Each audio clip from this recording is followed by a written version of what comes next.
شروع اللہ کے نام سے جو بڑا مہربان نہایت رحم والا ہے۔ حضرت انس رضی اللہ تعالیٰ عنہ فرماتے ہیں، جب نبی کریم صلی اللہ علیہ وسلم کی بیماری اور بڑھ گئی اور آپ بہت زیادہ بے چین ہو گئے تو حضرت فاطمہ رضی اللہ تعالیٰ عنہ نے کہا، ہائے میرے ابا جان کی بے چینی۔ حضور صلی اللہ علیہ وسلم نے ان سے فرمایا، آج کے بعد تمہارے والد پر کبھی بے چینی نہیں آئے گی۔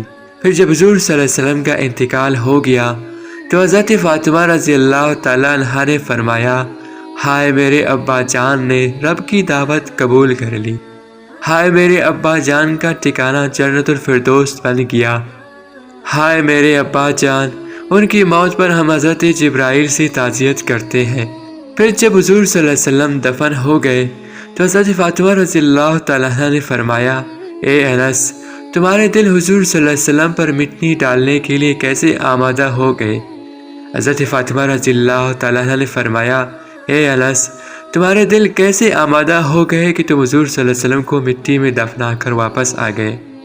حضرت حماد کہتے ہیں، جب حضرت ثابت رضی اللہ تعالیٰ عنہ یہ حدیث بیان کرتے تو اتنا روتے کہ پسلیاں ہلنے لگتے۔